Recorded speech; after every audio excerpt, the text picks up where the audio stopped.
Hi everyone, welcome to this channel. I am Michelle. Thank you for joining me here. Before I begin, let's subscribe to this channel and switch on the notification button so that you would receive the podcast video seamlessly. Also, please listen to this podcast until the end. Today, we're exploring a topic that is both timeless and timely: how internal audit can effectively coordinate with the second line of defense. Why timeless?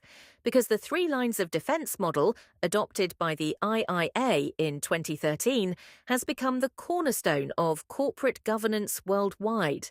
Why timely? Because in 2020, the IIA introduced a major update, dropping the word defense to signal a shift from each line stays in its lane to collaborative engagement. In today's fast-changing business environment, organizations face increasingly complex risks: cyber threats, geopolitical shifts, regulatory changes, all testing the resilience of risk frameworks. The most effective governance structures are precisely those where internal audit and the second line enjoy a constructive, professional relationship. Independence does not mean isolation. Our core question today: how do we achieve effective coordination while preserving independence?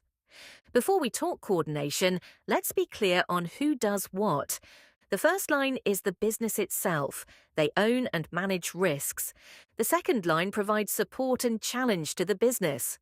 They typically set policies, help with implementation, and monitor compliance. This includes compliance, risk management, legal, financial control, IT security, quality assurance, sustainability, and more. The third line is internal audit, which provides the board with independent, objective assurance on the adequacy and effectiveness of risk management, governance, and internal controls. The second line delivers expertise, support, monitoring, and challenge on risk management. The updated IIA model emphasizes that the second line provides assistance in managing risk, not just oversight. Internal audit, with its enterprise-wide perspective and independence, connects the dots, integrating dispersed risk signals into a coherent picture. Once we understand these roles, a critical question emerges: what happens when the two lines operate in silos? In many organizations, the second and third lines operate in isolation, missing strategic opportunities to strengthen risk oversight. A typical scenario: a business unit was just audited by internal audit a few weeks ago, and earlier, the IT risk team ran a control assessment. Each time, they had to provide almost identical mountains of documentation. Multiple repeated requests throughout the year impose an unnecessary burden on the business. Challenge 2: adversarial relationships. Some second-line teams see themselves as gatekeepers between audit and the business. Others focus only on areas in the audit plan, ignoring broader risks, creating the illusion that controls are effective while masking other weaknesses. Challenge 3: blind spots. If the second line is overly fixated on planned audit areas, high-risk zones may go unnoticed. Emerging threats remain unidentified simply because they aren't on the audit schedule. Over time, the organization loses its ability to proactively manage risks. Challenge 4: outdated mindsets. Many organizations still operate under the old three lines of defense framework, viewing risk functions as overseers rather than enablers. This breeds bureaucracy and silo mentalities. What's the root cause of these challenges? A lack of collaborative mechanisms. Effective coordination requires both a mindset shift and concrete mechanisms. 1. Mindset shift: from defense to collaboration. The IIA's updated three lines model emphasizes alignment, collaboration, communication, and consistency. The second line provides assistance in managing risk. Internal audit should lead by example and support governance bodies.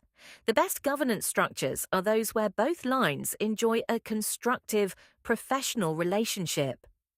2. 4 guiding principles. First, a supportive organizational culture. Safety and audit should not be fear-inducing checklists. Risk helps the business make smart decisions. Audit uncovers process gaps that hinder growth. Second, T-shaped audit teams. Over-reliance on checklists leads to unnecessary findings. T-shaped teams, with both deep expertise and broad business understanding, produce impactful audits. Third, the second-line function must test controls effectively. Their own control testing work should be sound and rigorous. Fourth, use common tools. A unified risk language and assessment methodology makes insights easier to understand and act upon for both sides. 3. Specific mechanisms. Mechanism. 1. Coordinated planning. Internal audit takes the lead in developing a unified oversight and inspection plan. The second line contributes by flagging weak points within their respective domains. When multiple functions cover the same business unit, plans are consolidated. This reduces the number of oversight projects and eases the burden on the business. Mechanism 2. Information sharing and joint reporting. Align annual plans and identify collaboration opportunities. Enable open information exchange so findings and observations flow freely. Joint reporting gives leadership a holistic view. Mechanism 3. Combined assurance. Combined assurance provides a unified, integrated view of risk and control effectiveness. It breaks down silos between business units, improves efficiency, and elevates internal audit's strategic role. Benefits include more precise, high-quality assurance from subject matter experts, greater transparency into risks, findings, and controls, and improved governance. Mechanism 4. Joint teams and cross-training. Select high-potential business specialists from functional departments as part-time audit experts.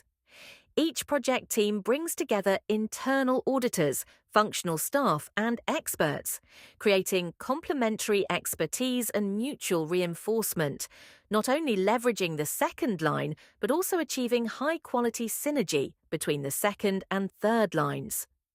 Risk analysts guest on audit engagements. Auditors participate in risk assessments, an opportunity for auditors to deepen technical knowledge and for risk analysts to learn more about control evaluation. Mechanism 5. A remediation ecosystem. Establish a 3-in-1 remediation framework involving the audited unit, functional departments, and internal audit. Institute a monthly remediation review meeting, led by internal audit with functional participation, to jointly review remediation plans, coordinate actions, and validate results. Findings are shared openly across all functions. Mechanism 6. Structured communication. Regular, structured dialogues keep internal audit informed of emerging risks while allowing the second line to benefit from audit's broader perspective. Establish clear processes for sharing findings and discussing emerging issues. Build personal trust through secondments and mentorship partnerships. 4. Preserving independence. The most critical point: collaboration is not a surrender of independence. No matter how the risk function is structured, audit must remain independent and should not report under a department that could influence its findings. The IIA standards explicitly require that the internal audit function must be independent. Case 1. Compliance audit synergy in a state-owned enterprise. A state-owned enterprise deepened its legal internal audit collaborative linkage, with legal professionals deeply involved in analysing audit findings, clarifying compliance violations and legal liabilities, while internal auditors closely monitored remediation execution and effectiveness. Case 2. The 6-step business audit integration approach. Internal audit led the development of a unified oversight plan. Functional departments proposed key focus areas based on their weaknesses. Project teams were formed with internal audit, functional departments, and subject matter experts from a talent pool. Case 3. IT risk and IT audit collaboration. IT audit and IT risk teams adopted common tools and a data sharing platform to unify risk language and eliminate redundant effort. Risk analysts participated in audit work, and auditors took part in risk assessments. Key takeaways. Recap. First, understand the roles. The second line assists in managing risk. The third line provides independent assurance. Second, recognize the challenges: duplication, adversarial dynamics, blind spots, outdated mindsets. Third, build the mechanisms: coordinated planning, information sharing, combined assurance, joint teams, remediation ecosystems, and structured communication. One core principle: the most effective governance structures are those where internal audit and the second line enjoy a constructive professional relationship. Independence does not mean isolation.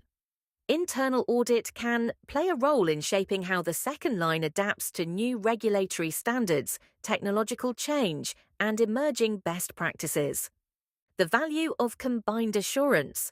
Combined assurance enables internal audit to collaborate across control functions, improving risk insights and governance, not only enhancing consistency and transparency, but also reducing redundancy and mitigating audit fatigue.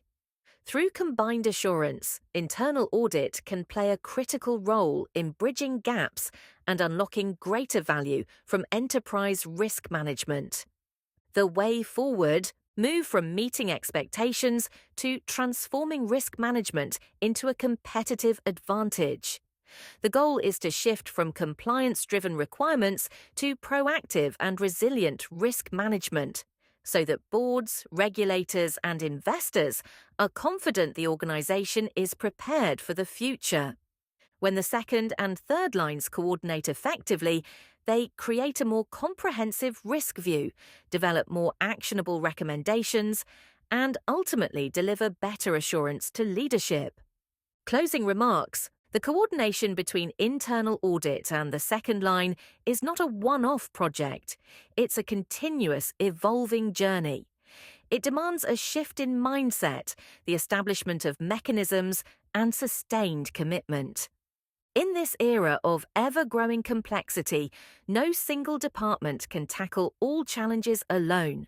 The true competitive advantage lies in synergy, ensuring each line delivers its unique value while seamlessly connecting and reinforcing one another. I hope today's sharing provides some inspiration and practical ideas for advancing this coordination in your organizations. If you found this podcast video is useful, please do share this channel and the podcast video with your friends and colleagues. Thank you and have a great day ahead.